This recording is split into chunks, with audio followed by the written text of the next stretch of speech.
Hello, my name is Tara Higgins. I'm a partner technical consultant focused on Dynamics GP. I'll be introducing the new features released in Dynamics GP 2015 for the features that are in the Financials and Distribution series. For our agenda today, we're going to take a look at the features added to the Financial series, Distribution series, Web Client. We're going to touch on Workflow 2.0 and Project Expense. Here is a list of new features added to Microsoft Dynamics GP 2015 in the Financial series. Not all of these features will be covered in this video. There will be a separate recording to learn all about the new workflows in GP 2015 that builds onto the workflow system added to GP 2013 R2.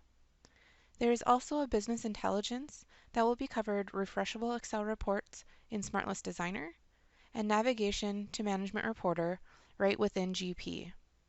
There will also be a system-wide video. So let's take a look at the new financials features. Have you ever closed your year for fixed assets and wished there was a report that would automatically print? In Microsoft Dynamics GP 2015, Fixed Assets, we've added an optional report to the Fixed Assets year-end closing routine.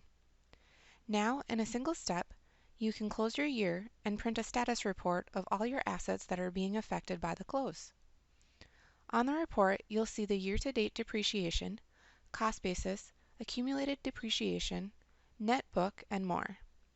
Each book will be grouped on the report, and the current fiscal year for that book will be displayed under the book heading. When the book is printed, all the assets in that book will print in the Asset ID order.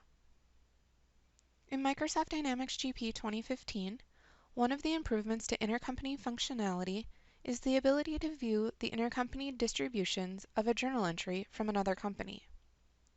The Intercompany Journal Entry inquiry window is added, allowing the users to see the destination company entries from the originating company and the originating company entries from the destination company. Having the Intercompany Journal Entry inquiry window eliminates the need for users to switch between companies to view all the originating and destination company distributions of an intercompany journal entry. All the distributions can be viewed from one company. Also, users will have the ability to void an intercompany journal entry, including entries posted in the destination companies, by voiding the original entry in the originating company. This eliminates the need to void an entry in both the originating company and individually in each destination company as a separate step. When the user voids the entry in the originating company, intercompany entries are also created automatically in destination companies to void the original intercompany entries. Let's take a look at this feature in action. So this is Dynamics GP 2015, and for example, let's say I'm a user that's responsible for reviewing transactions that occur between companies set up in the same GP instance. In Fabricam company in GP, let's say I review detailed trial balance reports for the due to Contoso account to verify the balance due to the other company. I'm wanting to verify one of the journal entries on the report, so I need to open up the Journal Entry Inquiry window, and that's found under the Financials area and Journal Entry Inquiry. From here, I can take a look at my journal entry that I wanted to look at more detail on, and here I can see the accounts, and then I can also click the Intercompany, and I can see the accounts that this is set to the Contoso company, and then I can also see that the source document was a payables transaction. I can drill back and I can even take a look at more information on here. After taking a look at this additional information, this transaction needs to be voided. So let's take a look at voiding the intercompany transaction. Because the journal entry originated in payables management in Fabricam, and the invoice is unpaid in an open status, and the destination company is Contoso, we're going to go to Void Open Payables Transaction window.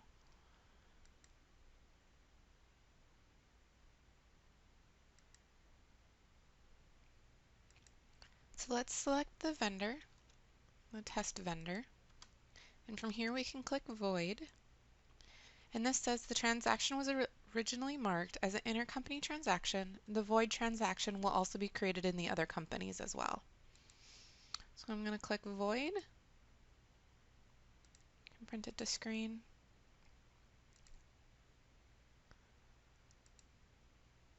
Here's the report that prints off after I voided. And from here I can see that it was marked as an intercompany transaction and a void will be created in the other companies. Because I voided the transaction in Payables Management, an invoice record is voided, and then the journal entry is created with the PMVVR batch in the general ledger. So let's go take a look at that batch. So under Transactions, Batches, here's that PMVVR, and I can print my report. And here's my transaction that was voided.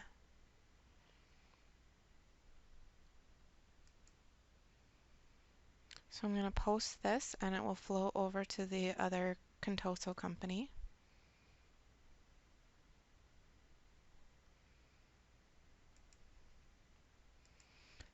So now let's go over to the Contoso company and take a look. So now I'm logged into Contoso and let's go take a look at the batch. I can see now here's my transaction.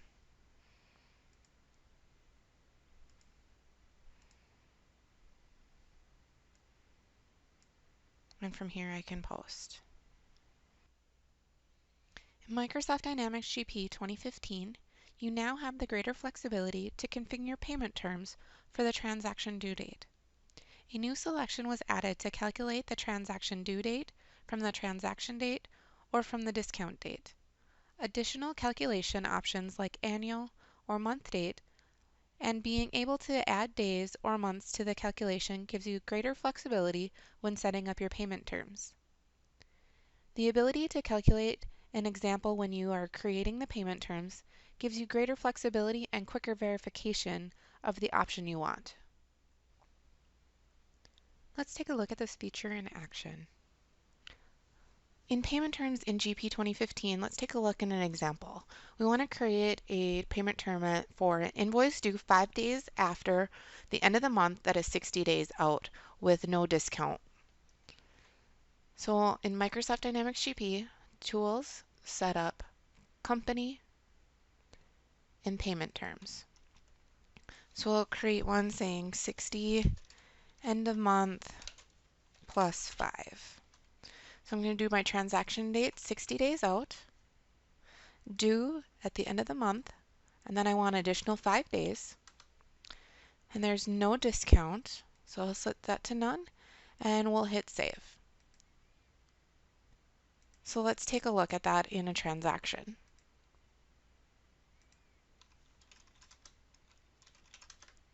So I'm going to grab my test vendor and grab my 60-day end of month.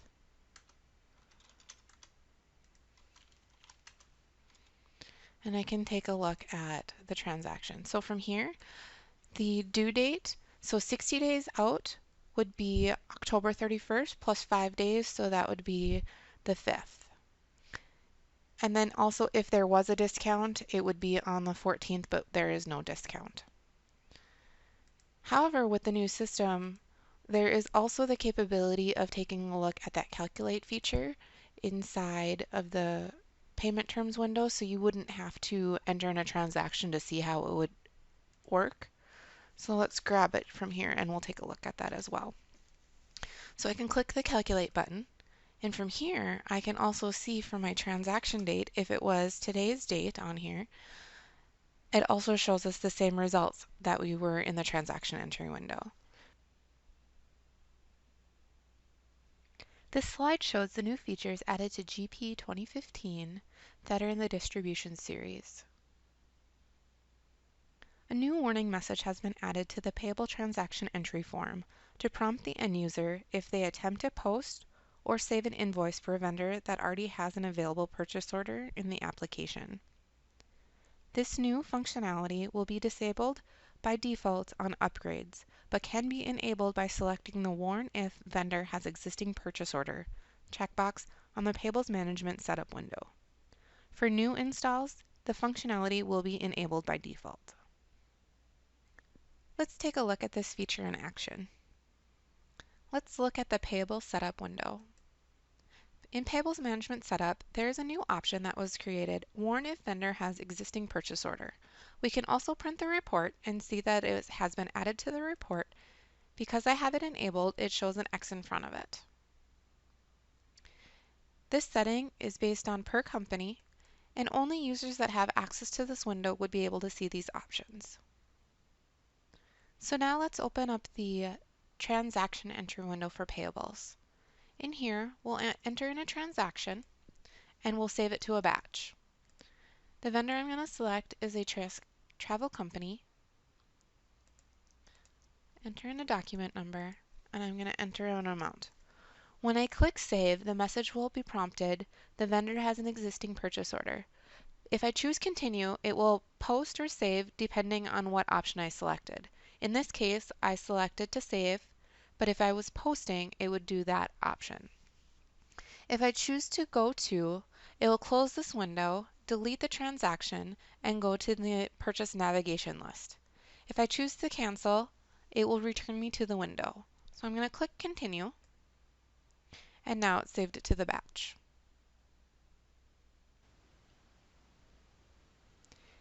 In Microsoft Dynamics GP 2015, when you want to send an email for a historical document, you can add additional email addresses and choose which email addresses you wish to send to. On the navigation list, you can mark a group of historical documents and email them to different email addresses. If a customer wants a copy of a number of invoices, you can mark them and email them to the specific addresses.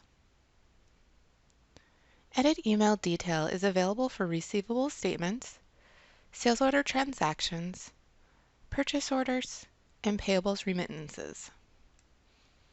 The functionality will be added to the following locations for historical documents only: Sales Inquiry Zoom, All Sales Transactions Navigation List, Purchasing Inquiry Zoom, All Purchasing Transactions Navigation List.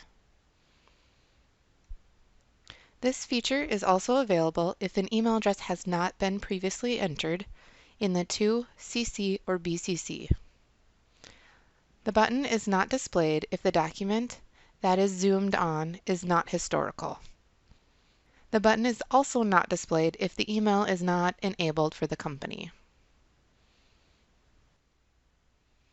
So with the ability to email documents to a customer or vendor, often there's a need to send an email a second time, but this can raise an issue. What if the original contact at the customer vendor is no longer at the company? How do you correct the email address to send it to the customer and track the addresses the document was mailed to? Well, in GP 2015, there's new functionality for historical documents. So in the Sales Inquiry Zoom or All Sales Transaction Navigation List, the Purchasing Inquiry Zoom, and All Purchasing Transaction Navigation List, you'll be able to email the document again. So let's take a look at that. So I'm going to go to Sales, All Sales Transactions, and then I'm going to click on one of my sales invoices. And from here, I can click on Send an Email, and I can do Send to, and I can add another email in here. And I can click Send. I can see that it was completed, and it's succeeded, and then here's my email address. It came up already. Also, if I wanted to, I can drill back and click on the email, and I can see now the administrator was added to the Send to. Dynamics GP Web Client supports all the widely used features available in the desktop client. We deliberately didn't include certain redundant or rarely used features in order to make the application light and mobile friendly. Examples of features not included are the advanced financial analysis and multi-dimensional analysis. With Invoicing module now available in the web client, this is a screenshot of what the entry window would look like. Here is a list of expanded workflows to help streamline financial, purchasing, sales, payroll, and project expense related approvals. These new native workflows enable customers to quickly customize their solution and accelerate their business approvals. Another feature to GP 2015 is Project Employee Expense Report Entry. Project accounting employees can create expense reports for any projects to which they are assigned. Employees can also be set up to allow delegates to enter expense reports on their behalf. Workflow approvals and tasks assignments are defined for expense reports. Workflow actions are executed on the document from the expense entry window or from the navigation lists.